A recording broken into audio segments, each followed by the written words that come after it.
The lioness had not moved in 2 days. Emily Carter knew that before she ever saw her.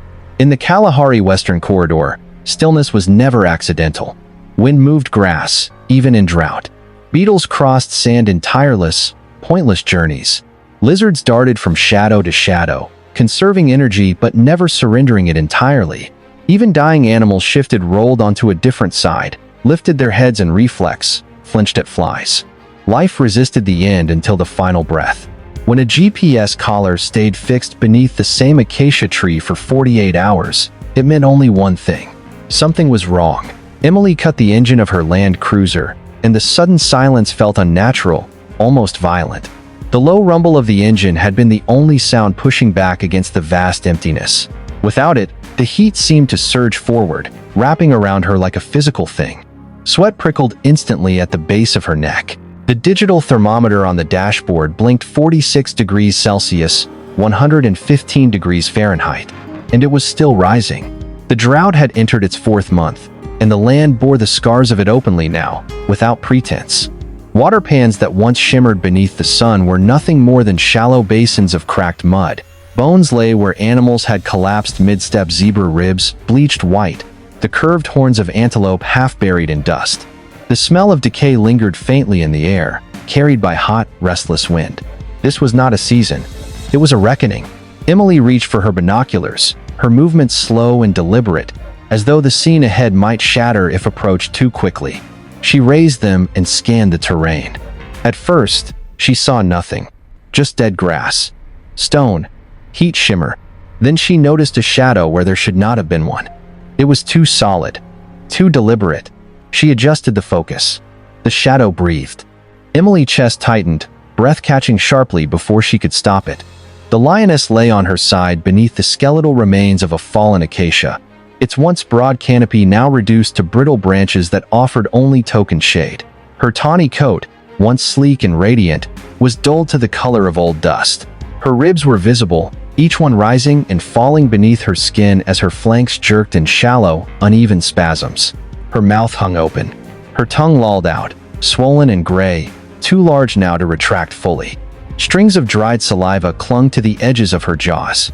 Flies crawled freely along her muzzle and gathered in the corners of her eyes, where there was no longer enough strength to flick them away. Emily had seen dying lions before. She had watched old males fade after losing control of their prides. She had seen injuries turn septic, hunts go wrong, jaws break. Death was not foreign to her. It was an inevitable companion in conservation work, something learned and accepted. But this made her hands shake. Pinned gently but firmly beneath the lioness' foreleg were 2 tiny cubs. They were impossibly small, no more than a month old, their bodies little more than fragile bundles of bone and fur. Their eyes were still cloudy blue, not yet darkened into the gold of their species.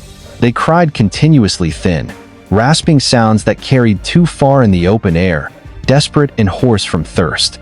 One cub pushed blindly against its mother's stomach, its tiny mouth opening and closing as it searched for milk that no longer came. Its movements were frantic at first, then weaker, as though each attempt cost more energy than it could afford. The other cub had gone quieter, its small body trembling uncontrollably in the heat, chest fluttering too fast beneath its ribs. Emily lowered the binoculars slowly, as if moving too quickly might disturb the fragile balance keeping the cubs alive. Even as her body failed, the lioness had positioned herself with deliberate care. Her foreleg lay across the cubs' backs, not crushing, not restraining, but anchoring them against her body, shielding them from the sun, holding them in what little shade remained. Her torso angled just enough to block the worst of the heat waves rippling across the sand. It was instinct, yes, but it was also something else. It was intention. It was her last act of motherhood. Emily swallowed hard, her throat tight, her eyes burning as she forced herself to keep breathing. The lioness was called Zuri, beautiful, in Swahili. The name had been given years ago, back when Zuri had first been collared as part of a long-term predator study. Emily remembered that day clearly. Zuri had been young then, lean and powerful, her movements fluid and confident. She had snarled and lunged at the darting team with furious energy, even as the tranquilizer took hold. She had been magnificent, a skilled hunter, a survivor, a lioness who knew this land intimately and dominated it without hesitation. Now, she was reduced to a skeletal shadow of herself, her strength leaking away beneath an unforgiving sun. And without intervention, Emily knew with a terrible certainty her cubs would follow her before nightfall. The rules echoed in her mind, familiar and relentless. Do not interfere. Do not create dependency. Do not cross the line between observation and involvement. Those rules had saved countless animals over the years. They existed to protect wildlife from well-meaning humans who underestimated the cost of compassion. Animals that learned to associate people with help often lost their fear, and fear, in the wild, was survival. But those rules were written for stable ecosystems. This place was no longer stable. This was not a single animal failing to thrive. This was an entire system collapsing under relentless drought. The usual balance, predator and prey, strength and opportunity had been stripped away. What remained was desperation. If you enjoyed this story, don't forget to like, share, and subscribe. Hit the bell so you never miss an update. Thanks for watching. Emily reached for her radio, her fingers trembling despite her efforts to steady them. "Base. This is Carter," she said, keeping her voice level through sheer discipline. "I've located Zuri. Condition critical. 2 cubs present. Severe dehydration." The silence that followed stretched longer than she liked. Then, static crackled, followed by a voice she respected more than any other. Dr. Mbeki responding, the voice said, "I'm 20 minutes out. Do not approach." Emily lowered the radio but did not respond. She raised her binoculars one last time. Zuri's paw flexed just slightly. It was a small movement, barely perceptible, but it was deliberate. The foreleg tightened, drawing the cubs closer against her failing body as they whimpered weakly. Her claws did not extend. There was no threat, no aggression, only protection. Even now, even at the edge of death, Emily felt something break open inside her chest. 20 minutes suddenly felt like an eternity. Dr. Elias Mbeki arrived in a low thunder of dust and heat, the tires of his vehicle biting into the dry earth as he brought it to a halt several meters away. Even before he lifted his binoculars, his expression had darkened, jaw set, shoulders heavy with the knowledge he already carried. He raised the lenses slowly. Time passed. Then he lowered them again. "She won't last the day," he said at last, voice stripped of softness. "Her organs are already failing. Even if the heat doesn't take her, dehydration will. The cubs," he paused, glancing back toward the acacia. "They have hours. Maybe less." Emily nodded once. She had known the answer before she asked. "And if we intervene?" she said quietly. Mbeki exhaled, rubbing a hand across his face as if trying to wipe away the reality in front of them. "Then we gamble with everything." She could reject them outright. Stress alone can do that. Or she could attack. A lioness protecting cubs has nothing left to lose. His eyes hardened. "Or worse, we succeed. She survives. And she learns to associate humans with relief." Emily finally turned to look at him. "That creates a dangerous animal," he continued. "One that might approach people again. One that might not hesitate next time." She looked back at the lioness. "And if we don't intervene?" she asked. Mbeki didn't hesitate. "They die." The words fell into the space between them, heavy and final. The wind swept across the cracked earth, lifting spirals of dust that danced briefly before collapsing back into the sand. Somewhere above, vultures circled in slow, patient loops, dark shapes against a merciless sky. They had learned this landscape well. They knew what stillness meant. Emily felt something settle deep inside her chest. Not fear, not recklessness. Certainty. "I'm going to her," she said. Mbeki turned sharply. "Emily, no tranquilizers," she continued, her voice calm, resolved. "No force. I won't touch her unless she allows it. I'll sit, I'll wait. If she tells me no, I stop." Mbeki stared at her as though searching for any crack in her resolve. "That animal could kill you in seconds," he said quietly. "I know." The wind tugged at his jacket. Dust coated his boots. For a long moment, he said nothing. Then, slowly, he nodded once. "I'll cover you," he said. "If anything goes wrong." "It won't," Emily said. She did not know if that was true, but she believed in the moment enough to say it. Emily stepped away from the vehicle. The ground radiated heat through the soles of her boots, each step sending a dull thud of sensation up her legs. She kept her hands visible. Her shoulders relaxed. Her breathing slowed until it matched the rhythm she'd learned in the field, the rhythm of calm, deliberate presence. 10 meters. Zuri head lifted just an inch. Her ears rotated forward, locking onto Emily with instinctive precision. A low sound rumbled in her chest. It wasn't a growl. It was something older. A warning formed from exhaustion rather than aggression. 5 meters. Zuri tried to rise. The attempt was immediate and fierce and utterly heartbreaking. Her legs trembled violently beneath her weight. Muscles spasmed and failed. Her claws slid from their sheaths, gouging the sand as she dragged herself forward, placing her body squarely between the approaching human and her cubs. The cubs cried louder now, sharp with panic. Emily stopped. She did not take another step. Slowly, deliberately, she lowered herself to the ground and sat cross-legged in the sand. She made herself small. She bowed her head not in submission, but in respect. "I see you," she said softly. Her voice barely carried over the wind, but Zuri's ears flicked. "I see what you're doing," Emily continued. "You're protecting them. You're a good mother." Her throat tightened. Her words wavered, but she did not stop speaking. "I brought water," she said. "For you. And food for them." She reached for the metal bowl, her movements agonizingly slow. Every inch of motion was a question posed to the lioness. She tipped the water into the bowl. The sound liquid striking steel rang out in the open air, sharp and startling. It cut through the heat like thunder. Zuri's nostrils flared. Her tongue twitched involuntarily. For 3 endless seconds, nothing happened. The lioness stared at the bowl, at Emily, at her cubs. Then slowly, Zuri's claws retracted. Her chest shuddered as she exhaled a breath that seemed to drain what little strength she had left. She lowered herself back onto the sand. Not in surrender, in trust. Emily's vision blurred. Tears gathered, hot and dangerous, threatening to spill. She blinked them back fiercely. This moment could not afford distraction. She pushed the bowl forward, inch by inch. Zuri leaned forward and drank. There was no grace in it, no dignity. She drank messily, desperately, as though afraid the water might vanish if she paused. It spilled down her chin and soaked into the sand, darkening it to a deep rust color. Her sides heaved with effort, and the sound of her swallowing was loud in the stillness. Emily stayed perfectly still. While Zuri drank, Emily reached slow as time itself for the cubs. They fit in her hands like fragile secrets. Their bodies were dangerously hot, their tiny hearts racing beneath her palms.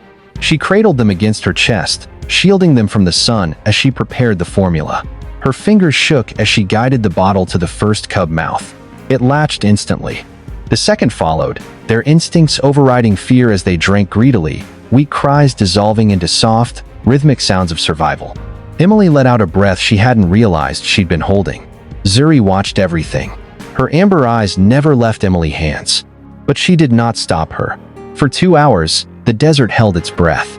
The sun climbed higher, merciless and unblinking, but beneath the fragile shade of the acacia, time seemed to slow, as if even the land understood the gravity of what was unfolding. Dr. Mbeki worked with measured precision, his movements economical, his expression fixed in a mask of professional calm that barely concealed the tension beneath. Emily remained seated beside the lioness. She did not hover. She did not reach out unless Zuri's eyes flicked toward her, questioning. Instead, she spoke softly, steadily, her voice a thin but unbroken thread of reassurance woven into the silence. "You're safe," she murmured. "Your cubs are safe. I'm right here." Zuri flinched once when the IV needle pierced her skin, a sharp, instinctive reaction, but the expected snarl never came. Her body stiffened, then slowly relaxed. She allowed it, allowed all of it. Emily did not touch her. She let the trust stand on its own. As the fluids flowed, subtle changes began to appear. Color crept back into Zuri's gums, replacing the dull gray with the faintest hint of pink. Her breathing, once shallow and ragged, deepened, still labored, but steadier. The violent tremors in her flanks eased. Life, stubborn and fierce, crept back in. Dr. Mbeki met Emily's eyes across the lioness' massive form. He didn't smile, but something in his gaze softened. They stayed until the sun began its descent, until the worst of the heat loosened its grip. When they finally withdrew, it was with careful distance, leaving water within reach, shade overhead, and the desert to do what it had always done: decide who endured. Emily returned the next morning. In the morning after that, She arrived quietly, always at the same hour, always from the same direction. She brought water, formula for the cubs, a folded shade cloth she anchored against the sun-cruel angle, and she brought silence, never crowding the space with unnecessary movement or sound. Zuri watched her. Always. Each day, the lioness grew stronger. She shifted her position without shaking. She lifted her head for longer stretches of time. By the 5th day, she rose briefly to her feet, unsteady but defiant, her cubs stumbling beneath her belly as they sought comfort. Then, one morning, Emily noticed something that made her stop in her tracks. The cubs were nursing. Properly. Contentedly. Zuri milk had returned. The cubs gained weight quickly after that. Their ribs softened beneath growing muscle. Their cries changed, no longer thin and desperate, but sharp with impatience, then playful, then demanding in the way only young predators could be. They chased each other in awkward circles. They pounced on their mother tail.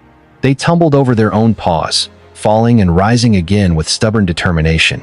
And just as carefully as Emily had stepped into their lives, she stepped back.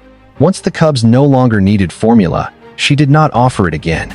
Once Zuri could hunt short distances, Emily placed food farther away, then not at all. She never touched the cubs once they were strong enough to stand on their own. That was the rule she kept sacred. She did not become part of their world. She remained at its edge. On the 12th day, Emily arrived and knew immediately that something was wrong. The shade beneath the acacia was empty, the water bowl untouched. The air felt different, charged, unsettled. Her heart slammed against her ribs as panic surged, cold and sharp. She scanned the horizon, her breath coming fast, already bracing herself for what she might find. Then she heard it. A low, rolling call. Not a roar. A summons. From the brush to her left, Zuri emerged. She moved with renewed strength now, her gait steady, her head held high. In her jaws hung a small antelope, its body limp, its hooves brushing the sand as she dragged it forward. Zuri crossed the open ground deliberately and dropped the carcass near the patch of shade where Emily always sat. She lifted her head and looked at the woman. The moment stretched, heavy with meaning. Dr. Mbeki inhaled sharply beside her. His voice, when he spoke, was barely a whisper. "She's sharing." Emily shook her head, overwhelmed. "No," she said softly. "This is for them." Zuri seemed to consider this. Her gaze shifted from Emily to the cubs, who had already begun to investigate the offering with clumsy enthusiasm. After a moment, she nudged the carcass toward them and settled beside it, watching as they tore at the flesh with earnest determination. The message was clear. Not gratitude. Not ownership. Recognition. A boundary acknowledged and respected. The rains came late that season, but they came. At first, it was only a whisper against the dust, a scent carried on cooling air. Then, one afternoon, the sky finally broke open, and water struck the land with a force that felt almost holy. The desert drank deeply. Cracked earth softened. Green pushed stubbornly through brown. Life returned. With it came prey antelopes following new grass, herds spreading back into places they had abandoned in desperation. The balance, fragile but real, began to mend. On the final day, Emily arrived with empty hands. No water, no food, no shade cloth folded under her arm. Only herself. Zuri stood beneath the acacia when Emily crested the last rise. She was transformed. Her coat gleamed. Her muscles rolled beneath her skin with renewed strength. The scars of drought were still there if you knew how to look, but they no longer defined her. She was wild again. The cubs lingered nearby, larger now, bolder, their movements coordinated and curious. They paused when they noticed Emily, but Zuri gave a soft, confident chuff, and they resumed their play. Emily stopped several meters away. The distance mattered. They regarded one another in silence, two beings who had shared something intimate and unrepeatable and who now understood that it had reached its end. After a long moment, Zuri lowered her head. It was not submission. It was acknowledgement. Emily's breath caught. Slowly, deliberately, she stepped forward and reached out just once, and placed her hand in the space between the lioness ears, where warmth and power pulsed beneath her skin. 3 seconds. No more. Then Emily withdrew her hand and stepped back. Zuri lifted her head, turned, and called softly to her cubs. They answered immediately, bounding toward her with reckless joy. Without looking back, she led them into the growing green. their shapes dissolving into tall grass until they were nothing more than movement, than memory. If you enjoyed this story, don't forget to like, share, and subscribe. Hit the bell so you never miss an update. Thanks for watching. Emily stood alone long after they were gone. Emily saw her again only once. Years had passed since the season of dust and desperation. The land she drove through now felt almost unrecognizable, grass rising high enough to brush the undercarriage of her vehicle, birds lifting in sudden bursts of sound, the air rich with the scent of rain-soaked earth.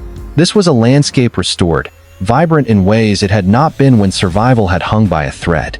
She was on routine patrol when she noticed movement near the edge of a hunt. At first, it was only a shape muscle sliding through tall grass with practiced ease. Then the light shifted, and recognition struck her with a quiet force. Zuri. Older now. Scarred. Magnificent. The lioness moved with the confidence of experience, her body marked by years of battles won and lost. A pale scar traced one flank. Another crossed the bridge of her nose, but her strength was undeniable. This was a hunter who had endured, who had claimed her place again and again in an unforgiving world.